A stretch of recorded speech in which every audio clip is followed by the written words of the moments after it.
السلام عليكم ورحمة الله تعالى وبركاته. أهلا ومرحبا بكم أعزائي المشاهدين في حلقة جديدة من برنامج بالحوار. حلقة هذا اليوم إنسانية بامتياز، ولكن قرارات بعض الساسة والمسؤولين حولتها للأسف إلى قضية تزهق فيها أرواح. نتحدث اليوم عن التحويلات للعلاج بالخارج، وهذا الملف الشائك جدا والذي ربما يكون دخل الكثير من البيوت الفلسطينية إن لم يكن كل عائلة في قطاع غزة لديها مريض ناضلت من أجل أن تحقق له الشفاء بعد طبعا الله سبحانه وتعالى. حديثنا اليوم فيه شجون وفيه الكثير من الألم، لأننا نتحدث اليوم عن أناس كانوا بين أهلهم والآن هم غائبون، غيبهم الموت بفعل إهمال قضاياهم.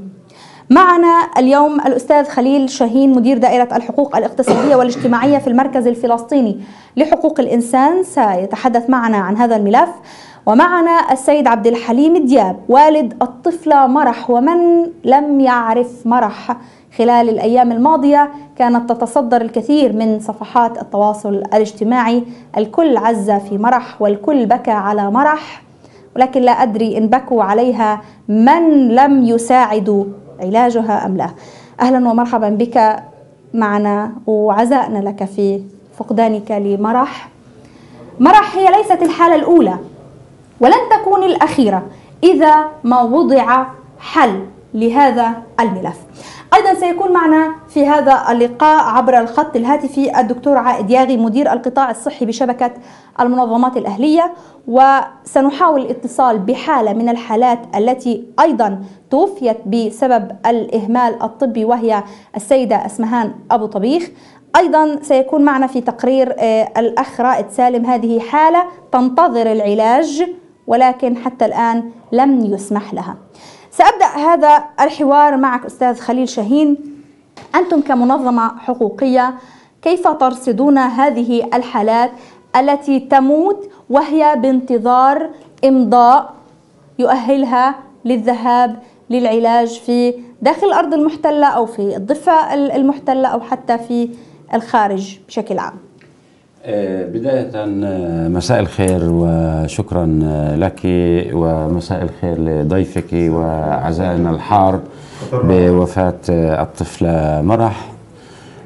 يعني حقيقة فيما يتعلق بمسألة الأوضاع الصحية بشكل عام، ومن بينها ملف شراء الخدمة أو ملف العلاج خارج مشافي القطاع، هو ملف ربما من أهم وأخطر الملفات الشائكة منذ تأسيس السلطة الفلسطينية. أنا بحكم عملي وخبرتي المتواضعة في هذا المجال ربما تابعت العشرات بل ربما المئات من الحالات على مدار أكثر من 15 عاما، وهناك الكثير للحديث في هذا الجانب. اعتقادي الجازم أنه الحق في الصحة هو حق أساسي مكفول بموجب القانون الأساسي للسلطة الوطنية الفلسطينية الصادر في العام 2003، وأن السلطة الفلسطينية أيضا يقع عليها التزام بأن تكفل كافة أشكال العلاج والدواء والطبابة لكل مواطن فلسطيني. هذا من ناحية. من ناحية أخرى أيضا المعايير الدولية لحقوق الإنسان ترجمت ذلك بشكل واضح وجلي، سواء في الإعلان العالمي لحقوق الإنسان أو في المادة 12 من العهد الدولي الخاص بالحقوق الاقتصادية والاجتماعية والثقافية. وبالمناسبة دولة فلسطين أصبحت دولة طرفا في هذا الميثاق، وبالتالي يقع عليها التزامات أن تقوم باتخاذ كافة الإجراءات والتدابير من أجل التمتع الفعلي التدريجي بحق كل إنسان في الوصول إلى أفضل مستوى من الرعاية الصحية، سواء الرعاية الصحية العقلية أو الرعاية الصحية الجسدية. هذا ربما هي تأطير أو تقديم لهذا الحق. أيضا قانون الصحة الفلسطيني هو أحد القوانين التي جاءت لتمنح المواطن الفلسطيني بشكل أساسي جملة من الحقوق التي يقع على عاتق السلطة أن تتكفل بها وأن تلتزم بالوفاء بها تجاه هؤلاء الأشخاص. إذا ما تحدثنا أكثر عن واقع القطاع الصحي، هذا قانونيا نعم وضحت هذه الأمور كلها بديهيات على مستوى القانون الوطني. هذه القوانين كيف يحدث؟ بالتأكيد مسألة انتهاك هذه أو هذا الحق وغيره من الحقوق، نحن نتحدث باستمرار بالمناسبة عندما يدور الحديث عن حق هناك دائما صاحب حق وهناك صاحب واجب. صاحب الحق هو دائما الفرد أو المواطن في الدولة أو في مناطق السلطة، وصاحب الواجب هو دائما الدولة بمؤسساتها. وبالتالي عندما يدور الحديث عن الدولة يجب أن تسعى الدولة إلى الاستثمار الأمثل لكافة مواردها المتاحة من أجل الوفاء بهذه الحقوق، ومن بينها طبعا الحق في الصحة من أجل الوفاء بالتزامها أو بالتزاماتها القانونية تجاه الواقع القطاع الصحي. هذا يبدأ بجملة أو سلسلة معقدة من الإجراءات التي تشمل إجراءات وتدابير مالية وإدارية وسياسية وقضائية أيضا، بمعنى وتشريعية طبعا، بمعنى وجود تشريعات تنظم هذه الحقوق بشكل أساسي، ويتم الاعتماد والاستناد عليها في رسم السياسات. طب أين نحن من هذه التشريعات؟ مع الأسف الشديد نحن في ظل واقع الانقسام السياسي البغيض الذي مر عليه سنوات، هناك مؤشرات تشير إلى مخاطر حقيقية عنوانها الأبرز هو تدهور خطير وكارثي في مستوى الخدمات الصحية بشقيها كما أسلفت، الجسدي والعقلي، سواء على مستوى الأشكال الثلاثة للخدمات الصحية المطلوبة، سواء على مستوى الرعاية الصحية الأولية أو على مستوى الرعاية الصحية الثانوية بمعنى الخدمات الاستشفائية، أو حتى على مستوى الخدمات الصحية من المستوى الثالث، والمقصود فيها الاعتماد على التكنولوجيا الطبية في الطبابة والعمل الطبي، أقصد عمليات بالليزر وغيرها من العمليات المتطورة تكنولوجيا. هي مع الأسف الشديد وفي ظل هذا الواقع الراهن وفي ظل الخصوصية الذي يعيشها قطاع غزة في هذه اللحظة الراهنة، ربما منتهك أو يعني مسؤولية أساسية بموجب القانون الدولي لسلطات الاحتلال يفترض أن تلتزم بالوفاء به، وهذا باستمرار في حالة انتهاك. وأصبحت هناك سياسات بنسميها ديفاكتو أو سياسات على أرض الواقع هدفها بشكل أساسي هو تدمير البنية التحتية للخدمات الصحية لمنع. طب هذا بمستوى، إذا سمحتي لي، المستوى الثاني نحن نتحدث عن طرف أساسي ورئيس هو السلطة الممثلة بحكومة التوافق الوطني، والتي تعتبر وكما يجمع الحاضر والغائب بأنها شبه غائبة تماما عن المشهد في قطاع غزة بسبب الانقسام السياسي. وهناك السلطات الفعلية أيضا وهي الطرف الثالث في قطاع غزة والتي تسيطر عليه. جميل. إذا هذا مدخل قانوني عام بشمولية عن المشهد الصحي في قطاع غزة. لكن الآن حديثنا سوف نخصصه عن التحويلات الطبية. من يهمنا هنا هي هم الساسة الفلسطينيون، هم القادة، هم المسؤولين، هم أصحاب القلم الذي إن وقعوا به الحالات يتم علاجها أو لا يتم علاجها. والد الطفلة مرح، نريد منك أن تروي لنا قصة مرح في رحلة العلاج، ليس باختصار، إنما أريدك أن تركز على الجانب الذي أودى بحياة مرح. لماذا؟ هل كان بالإمكان إنقاذ حياة مرح ولم تنقذ بسبب عدم تحويلها للخارج؟ حدثنا عن مراحل للأسف موت مرح، ولكن من أولها. بداية مساء الخير لكم ولقناة فضائية الكوفية، ولجميع شعبنا الفلسطيني، لغزة خاصة. يعني أنا بداية بقول للدكتورة أميرة الهندي: أوقفي التسويف، أوقفي تسويفكم، وأوقفي البيروقراطية التي تمارس حقيقة في مكاتب غزة، في وزارة في دائرة العلاج بالخارج، التي يعني تهين شعبنا ومرضانا في غزة.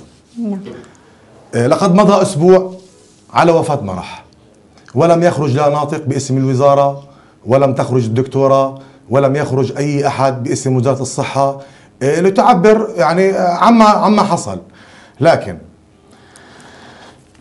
مرح أصيبت من 4 سنوات، من 6 سنوات، ومن 4 سنوات قد تبناها الأخ الرئيس أبو مازن للعلاج بقرار نعم، بقرار بإمضائه، وتم إرساله لطرف الدكتور جواد عواد وزير الصحة.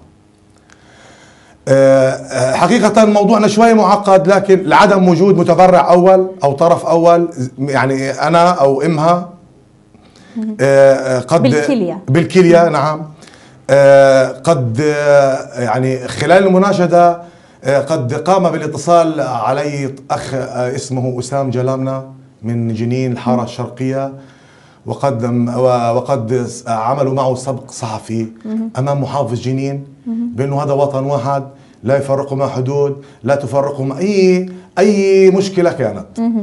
أنا سعدت في آنذاك، ويعني وقلت الأمل يعني بعد الله عند حضرة الرئيس، وتعلقت بذلك الأمل. الأخ الرئيس يعني كل الشكر والتقدير له، حقيقة لم يقصر منذ أن علم بموضوع مرح، ولكن التقصير كان يكمن عند وزير الصحة بوجه العموم، وخاصة وتحتيها 100,000 خط أحمر، خاصة طرف الدكتورة أميرة الهندي، لأنه أنا في ال4 سنوات عانيت. يعني أنا كنت بطلب إنه أنا بنتي علاجها يا جماعة في الداخل المحتل في حيفا، أفاجأ بأنني في نابلس، بأنني في رام الله، بأنني في مصر، بأنني في أماكن لم يمكن علاج مرح فيها. وفوجئت في آنذاك قبل 3 أعوام وأنا في الضفة الغربية بأنه بالقانون الدولي الذي يمنع أخذ كلية من الأخ أسامة جلامنا لصالح مرح بحجة القانون الدولي، وقد يعني قدم بطبق من ذهب للوزارة يعني لكي تكون هي شماعتهم هي القانون الدولي. طيب ماشي، قلت إنه في قانون دولي. طب أنتم لما تبنيتوا القضية أو عرض عليكم قرار الرئيس ما كانش في قانون دولي؟ لما عملتوا مع السبق الصحفي لم يكن هناك قانون دولي؟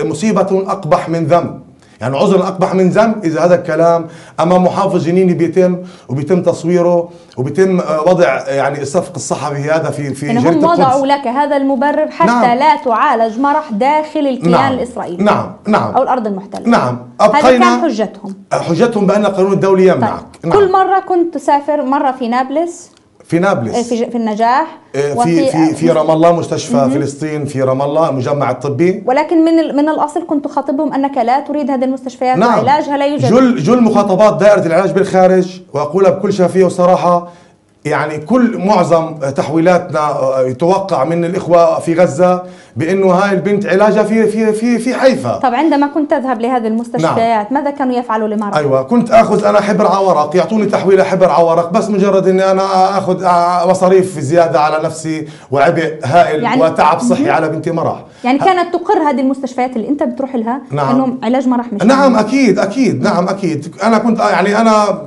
طلعت على رام الله بحجة الزراعة.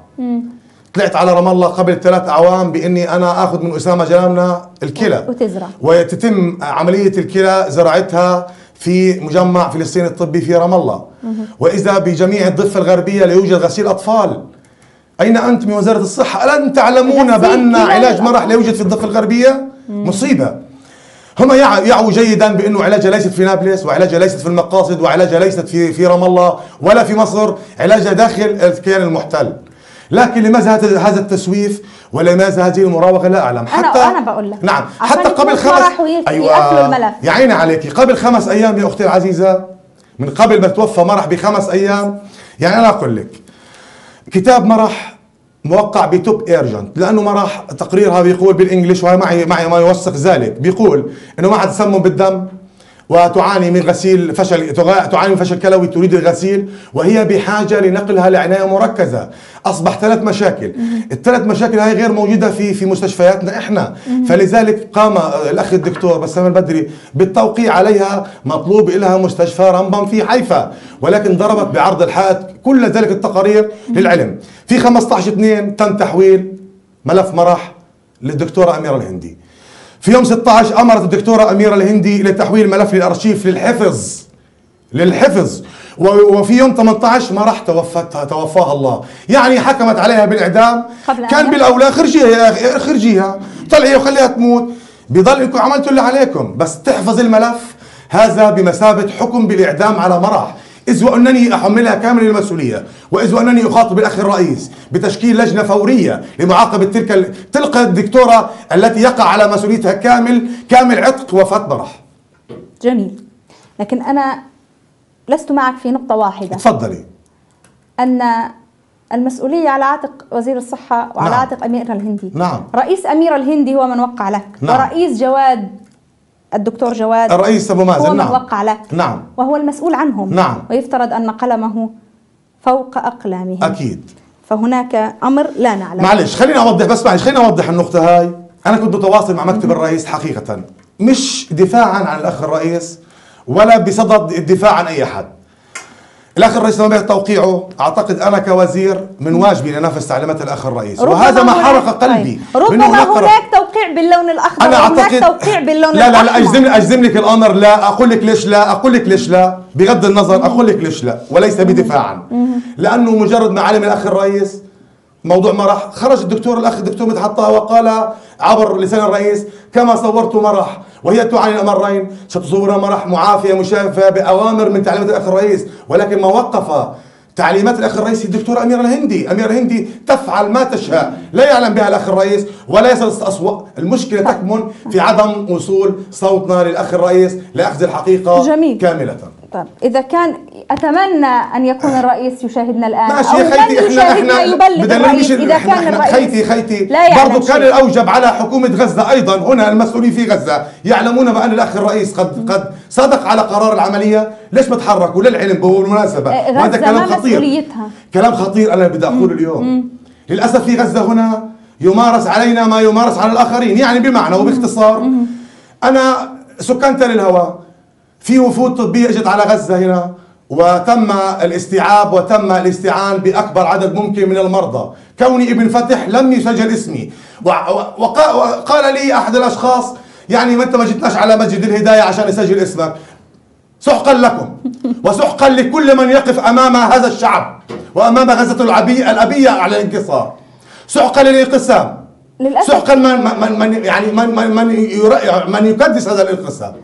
للأسف مرح ماتت، لكن هناك 25 طفلة وطفل سنتحدث عن من ينتظرون الموت إن شاء الله. تفضل. طيب أستاذ خليل شاهين، قانونيا أنتم كمراكز حقوقية، هذه عمليات لا أريد أن أسميها قتل بدم بارد، ولكن موت بطيء، لكن أمام أعين المسؤولين يعني، ولا أعرف يعني قانونيا كيف يمكن ملاحقة هؤلاء المسؤولين الذين يتسببون بزهق هذه الأرواح. يعني نحن في المركز الفلسطيني لحقوق الإنسان حقيقة نتابع ملف الصحة منذ كما أسلفت في البداية منذ سنوات طويلة، ولدينا ملفات كثيرة وغزيرة فيما يمكن أن يطلق عليه بالأخطاء أو المسؤولية التقصيرية الناجمة عن الأخطاء الطبية أو قضايا الإهمال الطبي،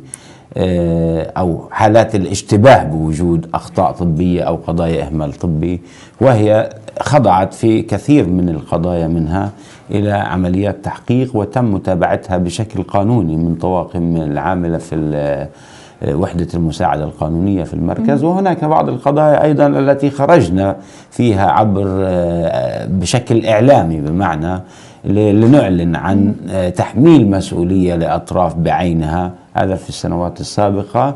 فيما يتعلق بالمسؤولية التقصيرية الناجمة عن ذلك.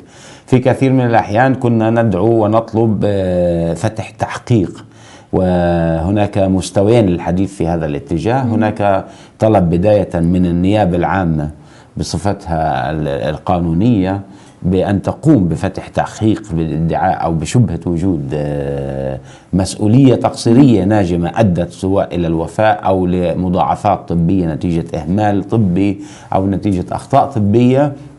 هناك أيضا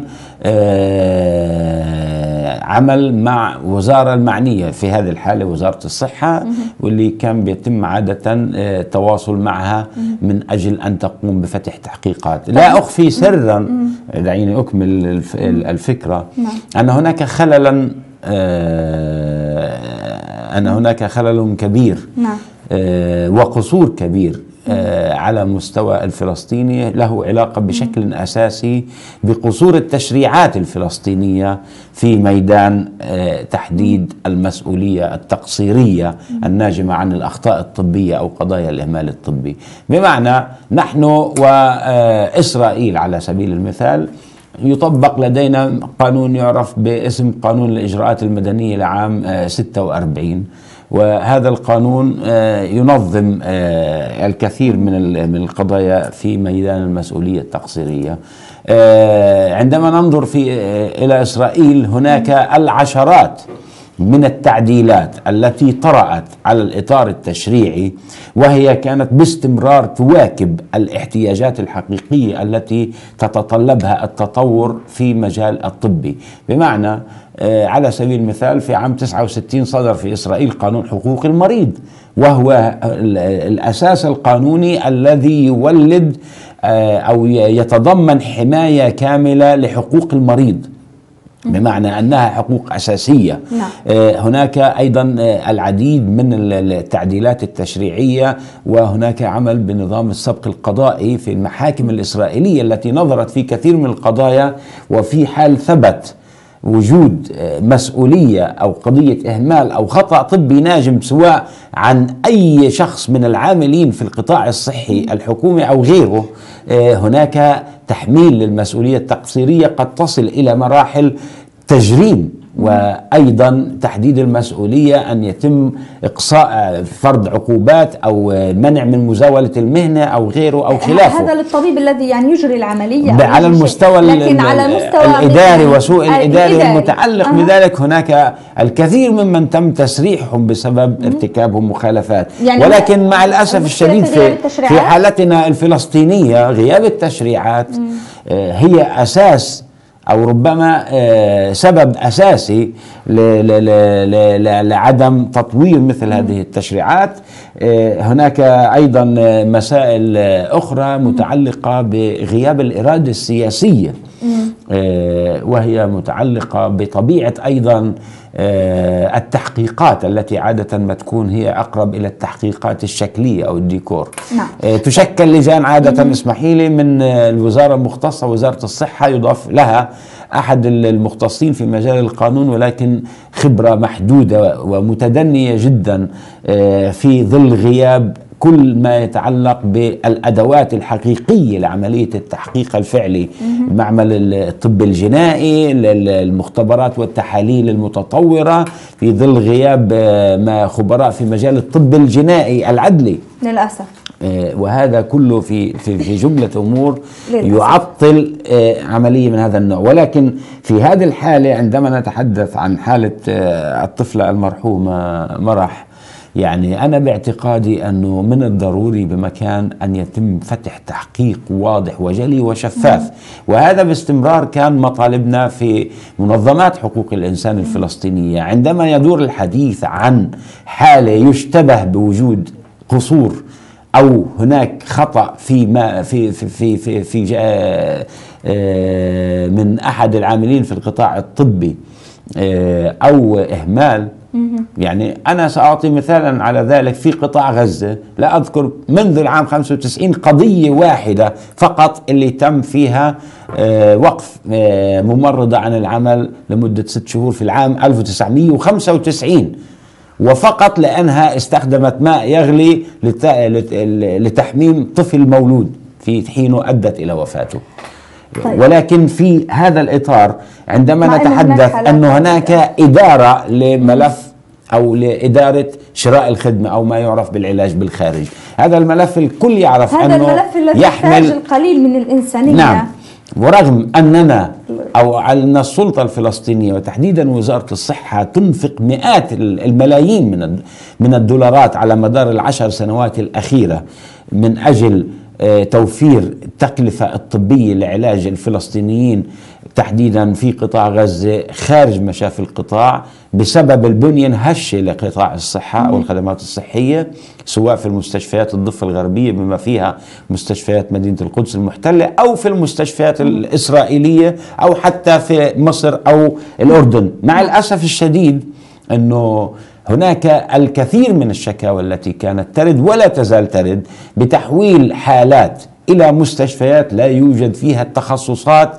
التي يحتاجها مثل هؤلاء. بالضبط. وبالتالي هو في عمليا نوع من سوء إدارة هذه الموارد المالية. نعم. كان بالإمكان أنه يتم توفير الكثير. هناك كبيرة جدا في إدارة ملف التحويلات للخارج وأصلا في إدارة الملف الصحي. يعني لماذا يتم تحويل مرضى إلى مستشفيات لا يوجد بها هذا التخصص أصلا؟ الذي وقع هل لا يعرف أم أنه يعرف ويتجاهل؟ هذا سؤال. السؤال الثاني، عندما قرر الرئيس ومجلس الوزراء أنه لا يتم تحويل أي مريض إلى مستشفيات الكيان الإسرائيلي بهدف التوفير، طيب يموتوا؟ وفر لهم بديل. ما هو البديل؟ لا يوجد بديل، في حين أن هناك حالات يتم تحويلها لداخل الكيان الإسرائيلي ولكن بالواسطة، ومن له واسطة يعيش ومن ليس له واسطة فليحفر قبره بيده. الآن معنا حالة أخرى، حالة رائد سالم اسمه، الآن سوف نستعرضها في هذا التقرير. الأخ رائد معه قرار رئاسي أيضا، لا أعرف ما قصة القرارات الرئاسية التي لا تنفذ. المفروض رئيس ينفذ قراراته ويخاف ويرتعش عندما يشاهد ورقة عليها توقيع الرئيس، لكن أول مرة بعرف أنه توقيع الرئيس ما بيخوف. نسمع على رائد ونتابع الحوار، ابقوا معنا. بات ملف العلاج بالخارج والذي بدأ العمل فيه عام 2003 كضرورة لتحويل عدد من المرضى لتلقي العلاج خارج الأراضي الفلسطينية نظرا لعدم توفر بعض الإمكانات الفنية واللوجستية في وزارة الصحة لعلاج حالات معينة، يمثل مشكلة كبيرة بين الأوساط الطبية والصحية لما يواجهه المرضى من مشاكل وتعقيدات تمنع الحصول على حقهم في العلاج بالخارج، ويصل الأمر في بعض الأحيان إلى نهاية وانقضاء تلك المشاكل ليس بعلاج المريض وإنما تصل إلى موته. رائد ديب أب ل4 أطفال أصيب خلال العدوان الإسرائيلي عام 2012 يروي لنا ما تعرض له من معاناة وألم والذي يأمل بالحصول على فرصة لعلاجه بالخارج. حاولت أن أسافر على الضفة على إسرائيل، الاحتلال رفض. طلعت على مصر ما فيش علاج. في غزة برضو فيش يعني زراعة مفاصل. ديب واحد من آلاف المرضى الذين تتواصل معاناتهم يوما بعد يوم والذين يشتكون من مماطلة دائرة العلاج بالخارج في إصدار التحويلات الطبية لهم. نشدت يعني سيادة الرئيس إنه يعني يطلع على حالي كيف يعني الوضع. أنا طرقت أبواب كتير، كتبت له في المناشدة وعلى الفاضي، بعدين تقول يعني بلدنا أغلبها وسطات. ويعد ملف العلاج بالخارج من بين الملفات التي تأثرت بفعل الانقسام الفلسطيني والذي يشكل فصلا جديدا حمل في طياته استمرار إنهاك المريض الفلسطيني وعلى وجه الخصوص الغزي. وفي انتظار حصول المرضى على تحويلة طبية للعلاج يبقى السؤال: من المسؤول عن حياة المواطنين في غزة؟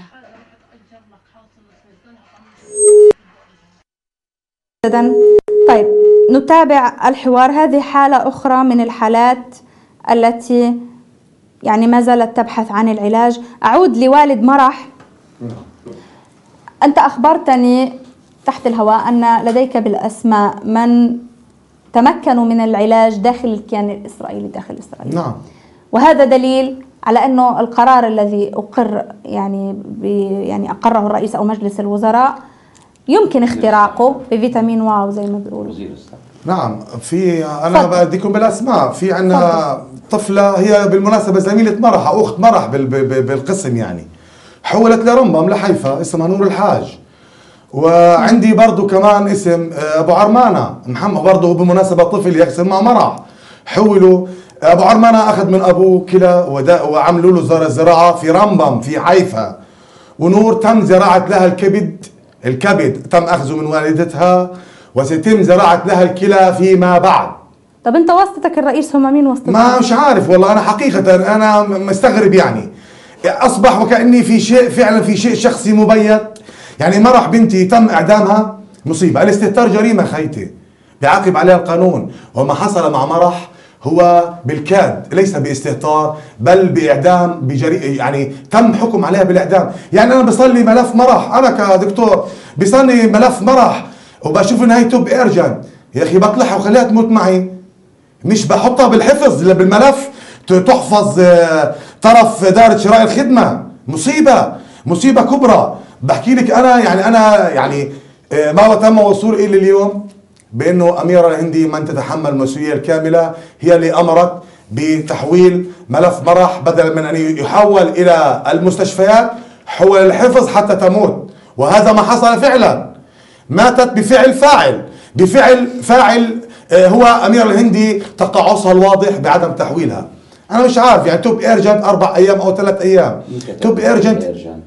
طبعا الدكتور نبيل عياد الطبيب المعالج تم تصديقه من طرف الدكتور بسام البدري، مشكور. هو كل الشكر للدكتور بسام نعم البدري. بس إذا ما هو معلش، لكن للأسف أيوة للأسف بدون قرارات. إذا إحنا أصبحنا مجرد مكتب بريد، علينا كمناضلين هذا الشعب وكمسؤولين عن هذا الشعب إنه نسكر ونروح. بالضبط. طيب أستاذ خليل، هذه نقطة مهمة، ويعني كما أنا ذكرت كل عائلة لديها مريض تتحدث عنه، وأنا خضت تجربة شخصية في هذا الجانب. دكتور بسام البدري نعرفه قبل أن يحدث الانقسام وبعد أن يحدث الانقسام.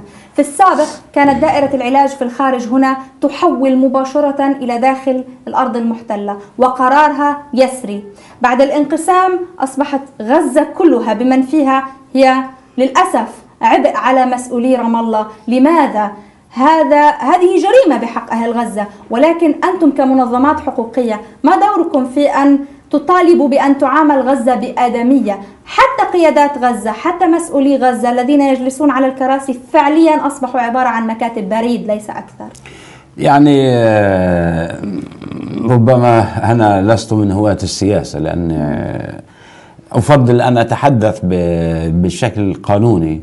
قانونيا أين غزة؟ من الناحية القانونية، يعني ربما نحن في المركز الفلسطيني لحقوق الإنسان ومعنا العديد من المنظمات العاملة في القطاع الصحي، بما في شبكة المنظمات الأهلية ومنظمة الصحة العالمية والإغاثة الطبية وغيره، العديد ممن كنا نتابع باستمرار كل التداعيات التي كانت تنجم عن الانقسام السياسي وتأثيره على ملف العلاج بالخارج. أنا سأذكر، ربما تربطني علاقة طيبة جدا مع الدكتور بسام البدري، وأشهد أن هذا الرجل يعمل ليلا نهارا من أجل أن يخدم أبناء شعبه وما يمليه عليه ضميره.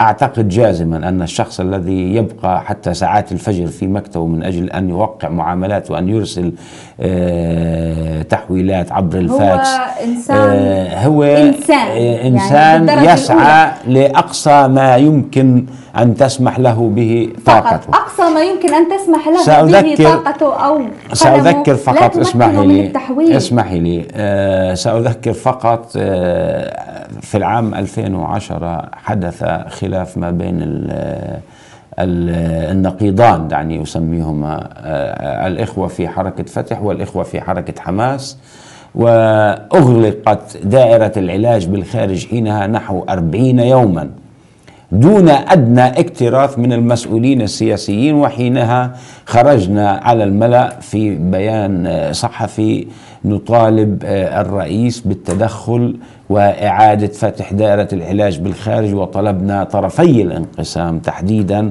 بأن يتراجعوا وأن لا يزجوا بمصالح المواطنين وحقوقهم، وخاصة حقهم في الصحة في أتون الصراع السياسي.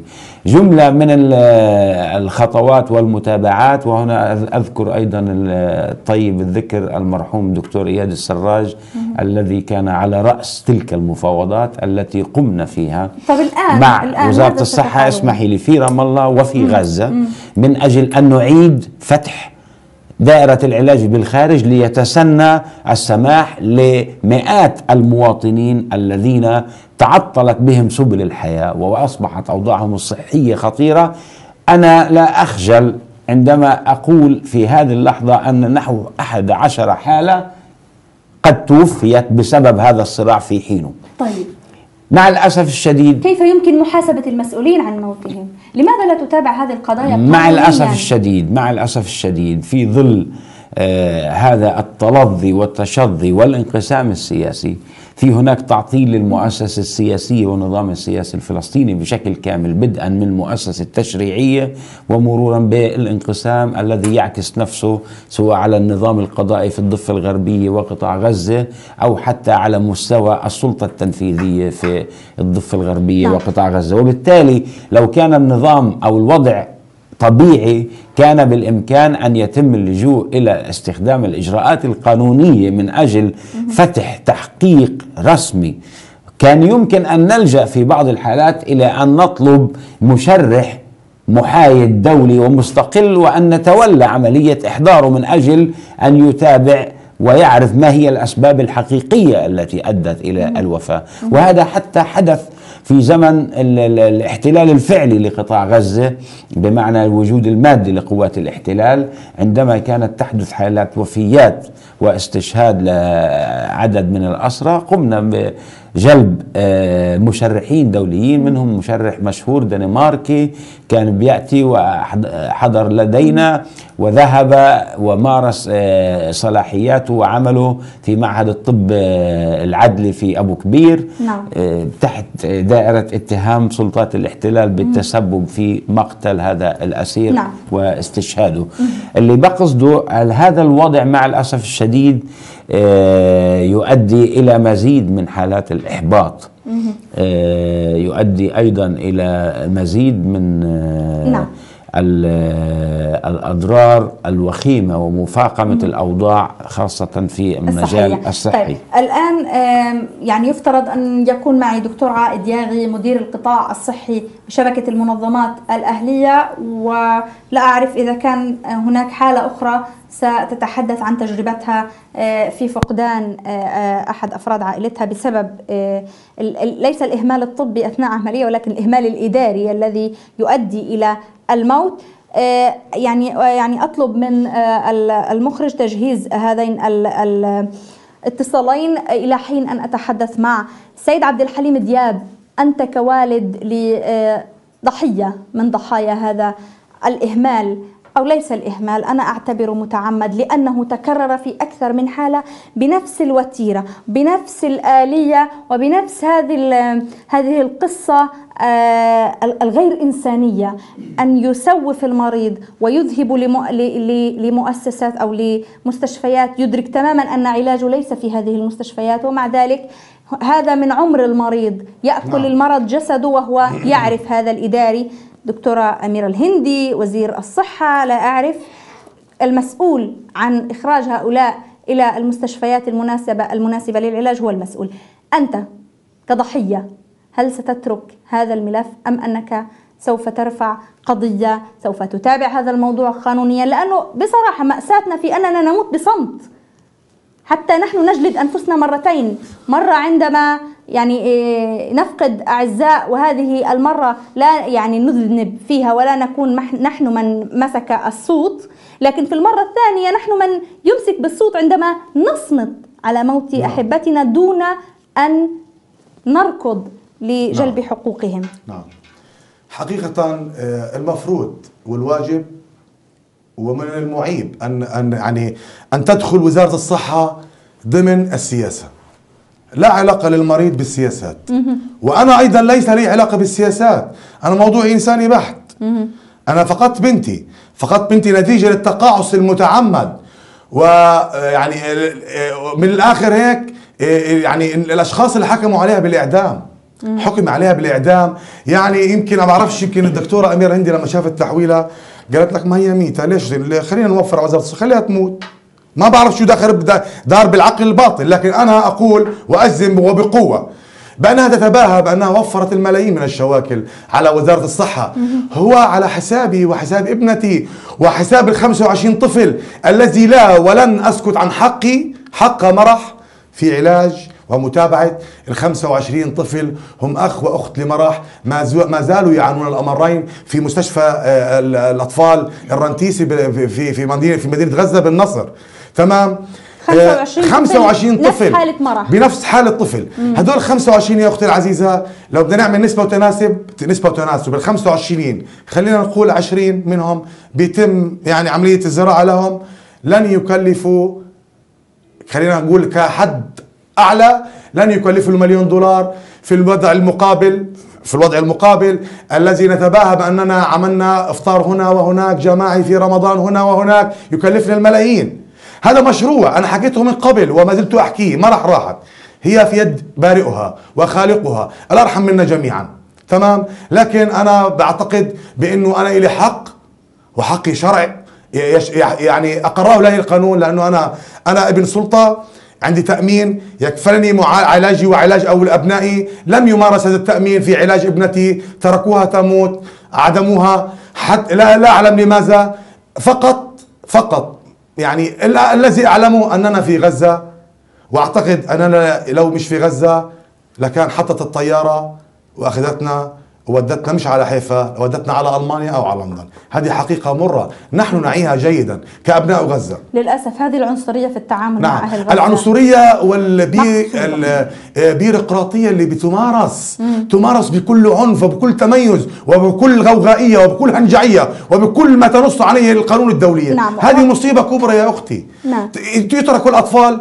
يعني أنا أقول لك في داخل إسرائيل أو الكيان المحتل بيتعاملوا مع حالات الموت السريري بأنه هاي حالات يرفعوا عنها الأجهزة، لكن في ديننا إحنا دين الإسلام لن نرفع عنهم الأجهزة حتى يموتون.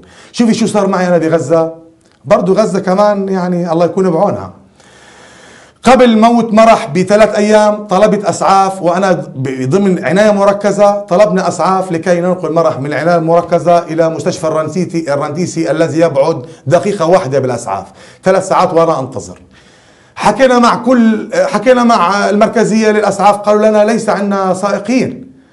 طيب في الوقت حين لو طلبت أسعاف ب100 شيكل فورا بيجيك، أنا مسؤول عن كلامي، فورا بيجيك. تمام. هذه مهزلة بحق وزارة الصحة اللي تمارس في حق أبنائنا ومرضانا. تمام. في اليوم الذي يليه أو اليومين الذي يليهما ماتت بنتي الساعة 11:30 مساء، في الوقت حين أنا غادرت المستشفى 10:30 مساء، فرقت ساعة واحدة وقد أعلنتهم أنا الآن ذاهب إلى بيتي. لكن عندما احتجتوني أنا جاهز. أتفاجأ كالمعتاد، أذهب للمستشفى 7 صباحا لأصب على ابنتي مرح رحمه الله، وإذا مرح موجودة في ثلاجات الشفاء. شو بيصير؟ قال مرح ماتت، معلش ما حبناش نبلغك. طبعا ما حبيت أدق على كثير على الموضوع لأنه في أولويات، بدي أكرم مرح وأطلعها من الثلاجات، كان من أولويات همومي في هذيك اللحظة. لكن أنا بقول عبر فضائيتنا، فضائية الكوفية الموقرة المناضلة الفتحوية الأصيلة التي تستمع لهموم الناس ومشاكل الناس، أخاطبكم أيها الأخ الرئيس. شوفي، لن أقطع الأمل، هو أعلى سلطة بالبلد بعد الله، هو أعلى سلطة بالبلد. ما بيطلع لنا، مع احترامي لجميع القيادات الفلسطينية، مع احترامي لجميع الفصائل الفلسطينية، أخاطب الأخ الرئيس بأنه حق ابنتي التي تبنيتمها للعلاج قد تم التقصير بحقها علنا، وقد تم يعني استشهادها. هي شهيدة الغدر وشهيدة التقاعس والبيروقراطية والمزاجية لدى أميرة الهندي وأعوانها. نعم. أنا سأترك لك المجال لرسالة أخيرة، ولكن نعم. الآن اسمح لي لأنه تأخرنا عليه الدكتور عائد ياغي مدير القطاع الصحي بشبكة المنظمات الأهلية، يعني دكتور عائد ياغي، للأسف يعني ما يتحدث عنه الأخ عبد الحليم تجربته والتجارب الأخرى التي استعرضناها والتجارب التي لم نستعرضها وما زالت يعني كامنة في نفوس أصحابها، كلها تقول بأنه هناك غياب للإنسانية عند البعض، ولا نريد أن نعمم. أنا أريد أن أناقشك في موضوع آخر. إذا كانت أولا أهلا ومرحبا بك، يعني نسمع صوتك إذا كنت معنا دكتور عائد. مساء الخير لك ولجميع الضيوف الكرام. أهلا ومرحبا بك دكتور عائد. أنا أتساءل، يعني إذا كان القرار الوزاري بأنه لا نريد تحويل مرضى إلى داخل الأرض المحتلة حتى نوفر على ميزانية السلطة، إذا كان هذا للتوفير، لماذا لم تخلق بدائل لتطوير القطاع الصحي في قطاع غزة؟ أو حتى إذا قلنا إنه قطاع غزة في انقسام والسلطة بدهاش تصرف على مكان هي مش ملهاش سلطة عليه، مع إنه هذا غير يعني ليس مبرر، لماذا لم تطور مستشفيات القدس ورام الله ونابلس حتى إذا ذهبت إلها الطفلة مثلا مرح أو غيرها تجد فيها علاج؟ فلماذا هذا التوفير لا يأخذ شكل التطوير لمستشفياتنا وإمكانياتنا الطبية؟ يعني بداية دعيني يعني مرة أخرى أرحب بجميع الأخوة في الاستوديو وبكم وبجميع المشاهدين، وأعتذر أنني لم يعني أكون معكم من بداية الحلقة ولا أدري عن النقاش الذي تم في هذه الحلقة. ولكن وكما تحدثتم، موضوع ملف العلاج بالخارج هو أحد الملفات الشائكة الكبيرة التي لم تحل منذ بداية تأسيس السلطة الوطنية ومنذ بداية تأسيس أول وزارة للصحة في عهد السلطة الوطنية الفلسطينية من عام 1994 حتى الآن. ولكن بصراحة في يعني السنوات الأخيرة خاصة سنوات الانقسام ازدادت المعاناة التي يعاني منها المواطن الفلسطيني الذي يرغب في العلاج بالخارج أو الذي يتردد على دائرة العلاج بالخارج، وزادت هذه المعاناة. دعيني أحدد أكثر ممكن في العامين الأخيرين أو في الأشهر الأخيرة. طبعا نحن نفهم أن هناك حالة انقسام سياسي بين الضفة وقطاع غزة، وبأن هناك يعني عمليا أكثر من وزير للصحة هو الذي مشرف على موضوع الصحة في السنوات العشر الأخيرة. ولكن أيضا يعني الحق في تلقي العلاج هو حق مفعول لجميع المواطنين الفلسطينيين حسب القوانين. للأسف الشديد لم تقم السلطة الفلسطينية على مدار سنوات تأسيسها بوضع خطة استراتيجية لتطوير الخدمات الصحية المقدمة للمواطنين في قطاع غزة. لم تقم بوضع هذه الخطة حتى نستطيع من تقنين وترشيد العلاج الخارجي. طيب لماذا لم تقم يعني بهذه الخطوة؟ الكل حريص على الموارد المالية التي تصرف على الصحة، طيب. ولكن أيضا نحن حريصين أكثر على صحة المواطن الفلسطيني بالضبط. وعلى حقه في تلقي هذه الخدمات. طيب. ما زالت هذه المشكلة عالقة. طب لماذا يعني لماذا برأيك الشخصي دكتور؟ ولكن هذه الجهود غير كافية حتى الآن لحل مشكلة وتطوير الخدمات الصحية. هنا في قطاع غزة خلال السنوات العشر الماضية نحن نعاني من حصار، ليست فقط حركة المرضى وأيضا يعني منع حركة المرضى من قبل الاحتلال الإسرائيلي، ويعني أيضا العراقيل التي تفرض على تحرك وتنقل المرضى بين الضفة والقطاع. وأيضا هناك أيضا مشكلة في كيفية تزويد قطاع غزة بالأجهزة المتطورة الحديثة التي تمكن الأطباء أيضا من ممارسة عملهم بشكل يعني علمي صحيح ومتطور حسب يعني بقية المرافق الصحية في المناطق المجاورة. طيب دكتور عائد ياغي، أنا أريد أن أسألك فقط لو سمحت لي. واضح نعم لو سمحت لي. الخدمات التي تقدم في قطاع غزة عن الخدمات التي تقدم في الضفة الغربية خلال السنوات العشر الماضية، يعني لا توجد هناك أي مشاريع تطويرية أو أي مشاريع تنموية للعمل على تنمية وتطوير المرافق الصحية في قطاع غزة. نعم. طبعا بحجج واهية، حجج الانقسام وغيره. المواطن الفلسطيني هنا في قطاع غزة حقه الحصول على أفضل خدمة صحية حسب القوانين الفلسطينية. نعم. طيب دكتور عائد ياغي، أنت يعني في أكثر من مرة قلت إنه هي حجج واهية، لم يطور القطاع الصحي، ونتفق معك. ألا تعتقد أنها يعني أمر مقصود أنه لا يطور القطاع الصحي؟ سنوات طويلة مرت وميزانيات أقرت ولم يطور القطاع الصحي. هل الهدف هو أن نبقى في حاجة إنه نضل نقول محتاجين ما عناش. هل للأسف هذه الثقافة حتى موجودة عند المسؤولين أو عند أصحاب القرار، ثقافة يعني الكابونة بس على كبير؟ يعني بصراحة الأموال التي تنفق على العلاج بالخارج هي أموال كثيرة وطائلة، وهي يعني تتراوح حسب ما تم التصريح به من قبل وزير الصحة في نهاية العام الماضي حوالي 150 مليون دولار أمريكي بالعام يصرف على ملف العلاج بالخارج. طبعا هذه الأموال لو تم جمعها خلال سنوات السلطة الماضية 20 سنة كان باستطاعتنا تطوير هذه المرافق الصحية حتى يعني تتجاوب مع ما هو مطلوب. ولكن بصراحة يعني هناك غياب لإرادة حقيقية من أجل حل هذه المشكلة وهذا الملف خلال السنوات الماضية. بالإضافة إلى كذلك هناك بعض شبهات الفساد التي في بعض الأحيان نسمع عنها في الإعلام في هذا الملف. أيضا هناك سوء في الإدارة، ولا ننسى أيضا ضعف أيضا الموازنة المخصصة لوزارة الصحة وللخدمات بشكل عام، الخدمات الاجتماعية التي تقدم للمواطنين، ضعف في هذه الموازنة. وهناك أيضا توزيع غير عادل بشكل عام للموازنة. لا يعقل أن أكثر من ثلث الموازنة الفلسطينية حوالي 40% من الموازنة يعني تصرف على قطاع الأمن وغيره من القطاعات يعني في حين أن المواطن الفلسطيني والنتيجة لوجوده ووقوعه تحت الاحتلال يعني هو بحاجة أكثر للخدمات الاجتماعية وللخدمات أيضا التي تعمل على تقوية صموده على أرضه. شكرا جزيلا لك دكتور عائد ياغي، مدير القطاع الصحي بشبكة المنظمات الأهلية. أشكرك. يعني أريد أن أتحدث في دقائق أخيرة معكم ضيفي الكريمين حول هذا الملف حتى نخرج بشيء. يعني على الأقل أقل القليل أن تصل المناشدة التي تريد أنت أن توصلها ومصر أن توصلها إلى الرئيس، أو أن نتحدث عن شيء قانوني يمكن أن يتخذ بحق هؤلاء المسؤولين حتى لا تموت بقية الحالات. هناك زملاء لمرح. أيضا أريد أن أنوه للسادة المشاهدين حتى نكون على حق أو على بينة. نحن حاولنا أن نتصل بمكتب الدكتورة أميرة الهندي وأيضا الدكتور جواد دلو، ولكن وأرسلنا لهم كتاب حتى يعني يكونوا معنا على الهواء ويبرروا مواقفهم، لكن يعني مثل التحويلات الطبية ما توقعش إلنا على هذا اللقاء، فيعني كان لهم الحق في الرد، لكن بما أنهم غائبين للأسف نترك لهم الرد بينهم وبين ضمائرهم.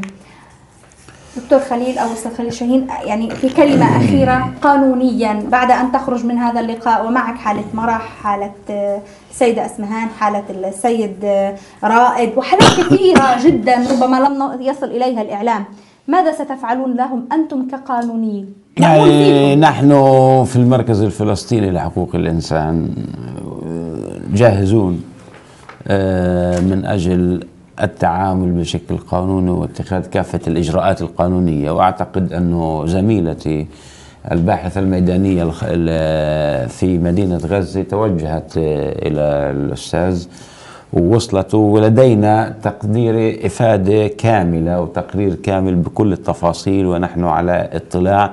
نحن فقط ننتظر أن تمر بعض أيام بحكم المرحومة والعزاء وظروفها، ونحن جاهزون أيضا من أجل أن نستكمل التواصل معه ومع غيره من أي حالة تشتبه أو تدعي بوجود مسؤولية تقصيرية، أن نتعامل معها سواء على مستوى وزارة الصحة في قطاع غزة، وزارة الصحة في رام الله، أو على أي مستوى ذو علاقة بهذا الشأن. ونأمل يعني مثلما تعاملنا مع العديد من القضايا حقيقة. يعني أنا لا أريد أن أذكر أن المركز الفلسطيني لحقوق الإنسان عمل كدائرة علاج بالخارج على مدار طيلة الفترة التي استمرت نحو 42 يوم بالضبط كدائرة علاج بالخارج، وتمكنا من القيام عبر العمل القانوني من تحويل بعض بعض الطارئة والخطيرة إلى مستشفيات إسرائيلية. نصرة هؤلاء الضحايا. معي عبر الخط الهاتفي أيضا ابن أحد الضحايا ملف التحويلات للخارج. السلام عليكم، أنت معي على الهواء. السلام عليكم.